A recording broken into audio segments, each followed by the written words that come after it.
Pemirsa, viral di media sosial, seorang pengendara motor dengan bangganya berhasil menerobos jalur cepat Jalan Jenderal Sudirman, Jakarta Pusat tanpa diberhentikan polisi. Direktorat Lalu Lintas Polda Metro Jaya memastikan akan menindak tegas pelaku.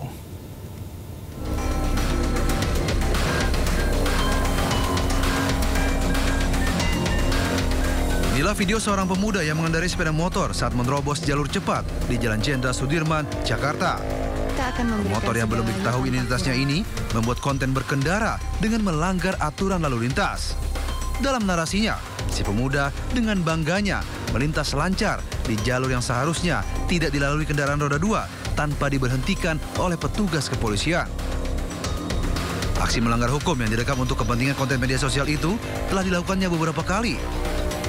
Menanggapi video tersebut, Dirlantas Polda Metro Jaya akan menindak tegas pengendara yang tidak mematuhi aturan berlalu lintas. Yang membuat konten sambil nyetir, apalagi sambil membawa kendaraan, dan ini berpotensi mengganggu keselamatan orang lain, ini ancamannya cukup berat. Polisi mengimbau kepada semua pengendara dapat mematuhi aturan berlalu lintas dan santun selama berkendara demi mencegah terjadinya kecelakaan. Di Jakarta, Tandi Sanjaya melaporkan. Pemirsa, mural anime One Piece mulai muncul di sejumlah wilayah di Kota Solo, Jawa Tengah. Ya, di antaranya di kawasan Kampung Sewu Jebres, Pasar Kliwon, dan wilayah Kecamatan Lawean. Gambar One Piece dibuat warga di Jalan Kampung Losari, RT 04, RW 02, Kelurahan Semanggi, Pasar Kliwon, Solo. Menurut warga, gambar dibuat saat bergotong royong menghias kampung menyambut HUT ke-80 Republik Indonesia. Salah satu warga Ngatimin mengaku awalnya warga membuat logo HUT ke-80 RI. Namun ternyata ada gambar One Piece di bawah logo HUT RI.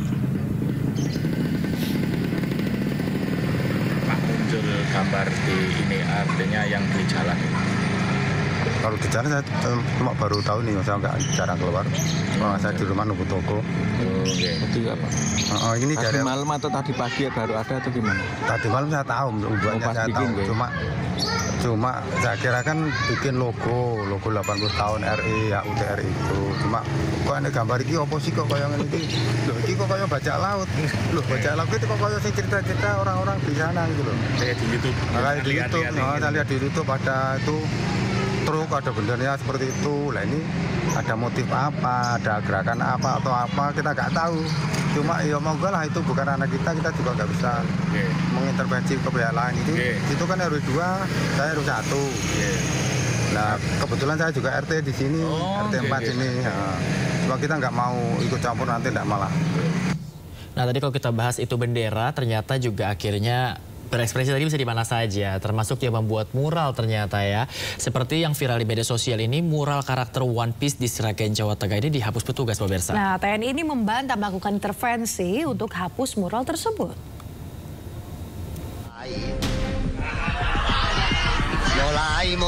Mural anime One Piece di Jalan Kampung Dukuh Dayu, Desa Jurangrejo, Kabupaten Sragen, Jawa Tengah dihapus. Video penghapusan ini viral di media sosial. Dalam video yang beredar, mural menampilkan lambang karakter bajak laut Shirohige dalam anime One Piece. Mural tersebut dihapus oleh warga dengan pengawalan seseorang yang diduga aparat TNI. Sementara itu, penghapusan mural tersebut telah dikomunikasikan oleh TNI dan Polri. Pendekatan persuasif juga dilakukan pada warga agar tidak salah paham. Di sisi lain, TNI membantah ada intervensi dalam penghapusan mural di Jalan Karangmalang, Sragen itu. Meski tak membantah bahwa ada seorang babinsa yang berada di lokasi tersebut, namun Dandim 0725 Sragen, Letkol Julianto Wuwung membantah adanya intervensi atau pengawasan yang dilakukan TNI pada warga untuk menghapus mural tersebut.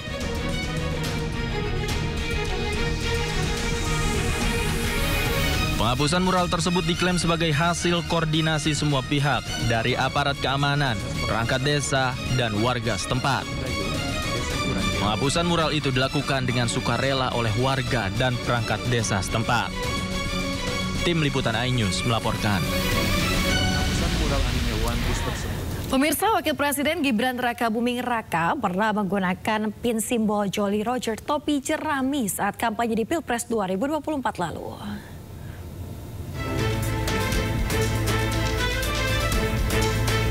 Saat deklarasi pemilu damai, Gibran juga terlihat memakai aksesoris One Piece.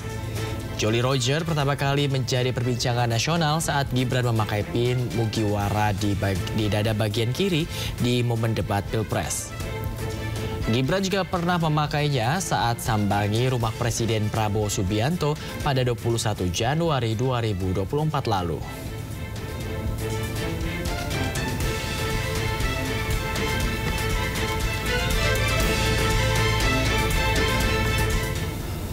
Pemirsa, maraknya One Piece jelang HUT kemerdekaan ke-80 Republik Indonesia, pihak istana akhirnya angkat suara. Ya, pemerintah ingatkan jangan sampai kreativitas ganggu kesakralan peringatan HUT Republik Indonesia.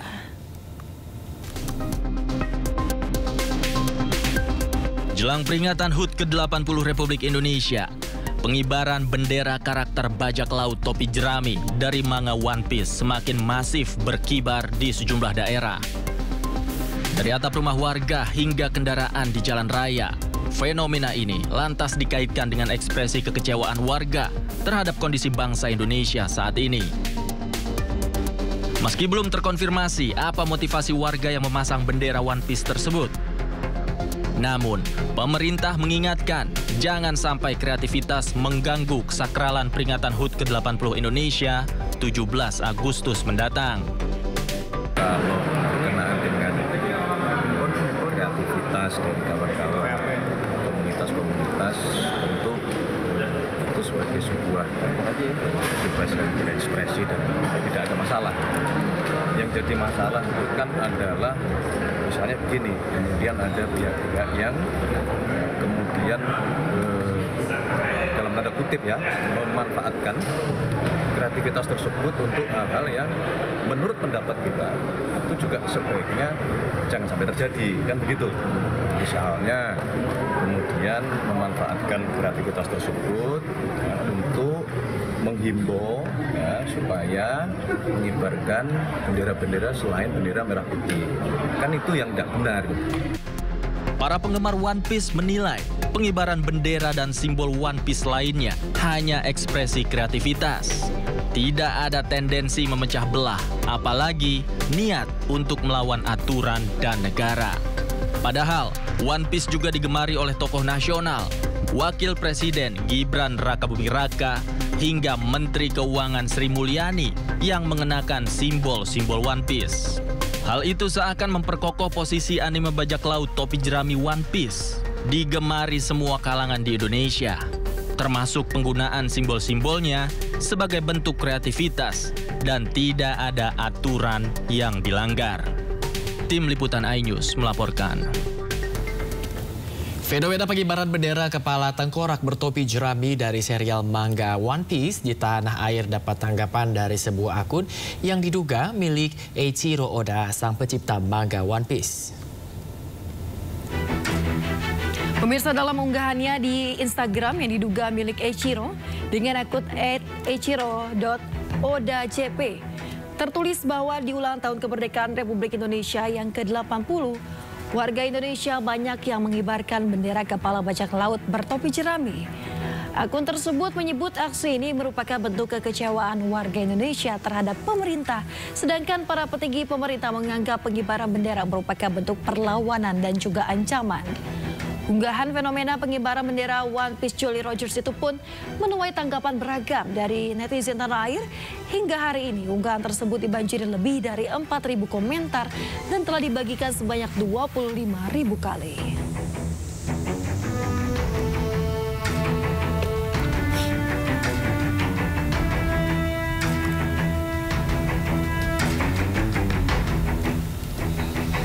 Pemirsa, di tengah fenomena pengibaran bendera tengkorak bertopi jerami berasal dari manga One Piece, terdapat pesan-pesan moral dan juga makna simbolik yang menarik untuk diketahui.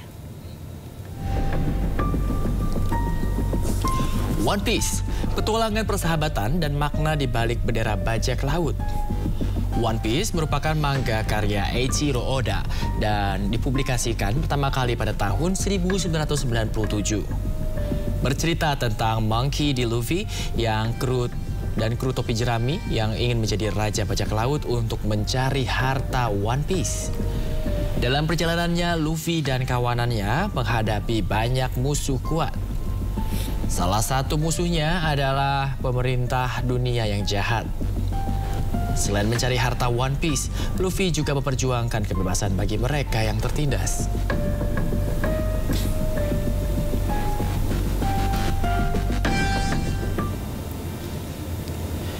Ada beberapa pesan moral di balik karakter Straw Hat, diantaranya kekuatan persahabatan, jangan khianati mimpi, bebas tapi bertanggung jawab.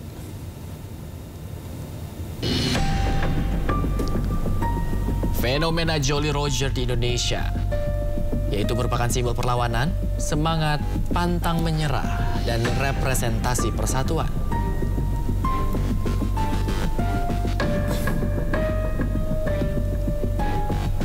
One Piece mengajarkan untuk kekuatan sejati seseorang individu ada pada loyalitas, kerja tim, dan juga tekad untuk melindungi orang-orang yang dicintai.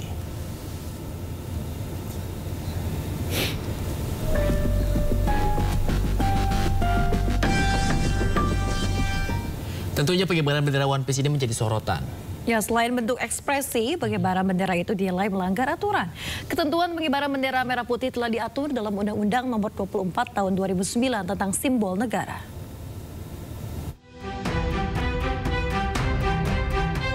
Pasca viral pengibaran bendera One Piece di sejumlah daerah, aturan mengenai pengibaran bendera pun menjadi sorotan. Undang-Undang Nomor 24 Tahun 2009 tidak secara eksplisit melarang pengibaran bendera seperti bendera komunitas atau bendera fiksi. Namun, undang-undang ini mengatur ketentuan mengenai pengibaran bendera negara, yaitu tata letak dan posisi bendera merah putih bersama dengan bendera negara lain atau bendera organisasi. Ketentuan itu termuat dalam pasal 21 Undang-Undang Nomor 24 Tahun 2009 tentang bendera, bahasa, dan lambang negara. Pasal 1 berbunyi, dalam hal bendera negara dipasang bersama dengan bendera atau panji organisasi, bendera ditempatkan dengan ketentuan. Bendera negara dipasang di sebelah kanan apabila ada bendera atau panji organisasi. Apabila ada lebih dari satu bendera organisasi yang dipasang dalam satu baris, maka bendera negara ditempatkan di depan baris bendera atau bendera organisasi di posisi tengah. Apabila bendera negara dibawa dengan tiang bersama dengan bendera organisasi dalam pawai atau defile, maka bendera negara dibawa di depan rombongan. Bendera negara tidak dipasang bersilang dengan bendera atau panji organisasi. Bendera negara dibuat lebih besar dan dipasang lebih tinggi daripada bendera organisasi atau bendera lainnya. Tim Liputan iNews melaporkan. Menjelang Hari Kemerdekaan ke-80 RI, Kapolri Jenderal Listio Sigit Prabowo mengingatkan bahwa saat ini Indonesia dan kondisi global sedang tidak baik-baik saja. Ya, Listio mengatakan dinamika global yang diselimuti perang membuat negara-negara di dunia memikirkan agar mampu bertahan di tengah konflik tersebut.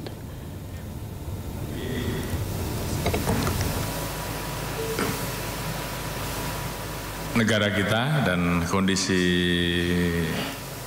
situasi dinamika global saat ini sedang tidak baik-baik saja, dan mau tidak mau masing-masing negara kemudian harus berpikir keras untuk kemudian tetap bisa survive di tengah situasi yang ada.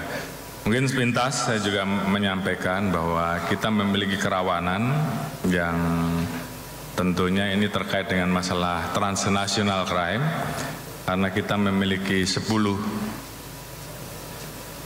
batas dengan wilayah laut dan 3 wilayah batas perbatasan dengan 3 negara, dan ini tentunya memunculkan permasalahan-permasalahan terkait dengan masalah illegal fishing, terkait dengan masalah penyelundupan senjata, terkait dengan masalah narkoba, terkait dengan masalah penyelundupan barang-barang terlarang, dan juga kejahatan-kejahatan lain yang terjadi yang tentunya di satu sisi ini juga akan berdampak kepada perekonomian negara. Kita beralih ke informasi lain. Pemirsa, Tom Lembong melaporkan majelis hakim perkaranya ke Mahkamah Agung. Ya, laporan dilayangkan karena majelis hakim kasus Tom dinilai memiliki dampak yang buruk. Kuasa hukum Thomas Lembong, Zaid Musyafi, resmi melaporkan majelis hakim yang memutus perkara kliennya di kasus impor gula kepada Mahkamah Agung.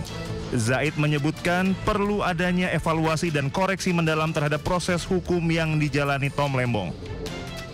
Menurut Zaid, Tom Lembong berkeinginan agar penelusuran dilakukan dan menginginkan perbaikan sistem hukum yang menyeluruh agar tak ada orang lain yang merasa perlakuan serupa. Jangan dorong, jangan. Laporan kepada Mahkamah Agung juga mencerminkan semangat untuk memperbaiki proses penegakan hukum di tanah air.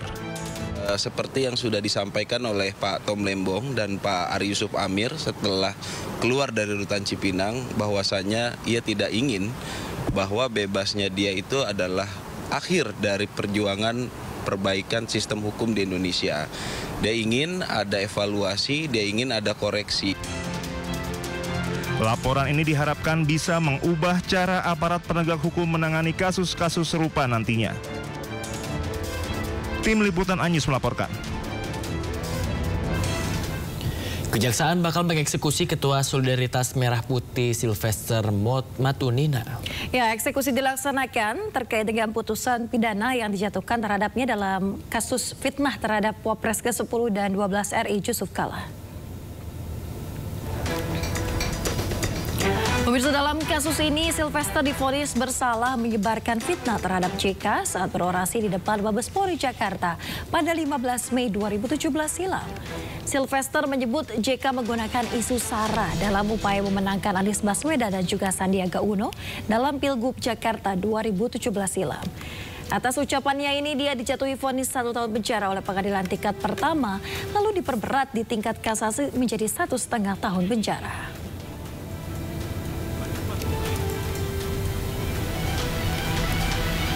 Pemirsa, Kapus Penkum Kejagung Anang Supriyatna menyebut bahwa eksekusi terhadap Sylvester Matunina akan dilangsungkan pada 4 Agustus.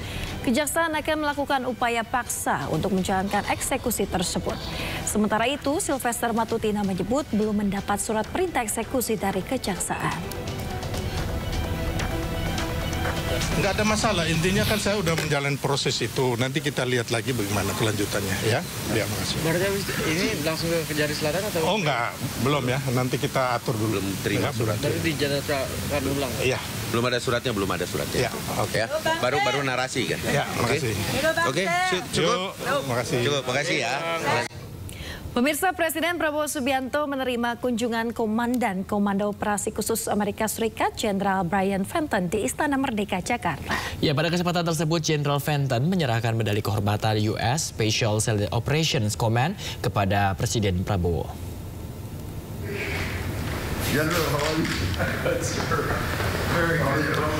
Dalam kunjungannya, Jenderal Fenton menyebut Presiden Prabowo Subianto telah membawa kemitraan yang tak ternilai antara kedua negara, khususnya dengan pasukan operasi khusus. Menurut Jenderal Fenton, melalui kepemimpinan Presiden Prabowo yang visioner, hubungan bilateral kedua negara meningkat. Dalam pertemuan yang berlangsung di ruang kerja Presiden, Presiden Prabowo didampingi Menteri Luar Negeri Sugiono, Menteri Pertahanan Syafri Samsudin, Menteri Sekretaris Negara Prasetyo Hadi, dan Sekretaris Kabinet Teddy Indrawijaya, di mana penyerahan medali kehormatan US Special Operation Command kepada Presiden Prabowo menjadi catatan bahwa advokasi Presiden Prabowo untuk peningkatan langkah keamanan telah memberikan kontribusi yang signifikan terhadap perjuangan global melawan ancaman yang muncul sekaligus mendorong stabilitas dan perdamaian di kawasan.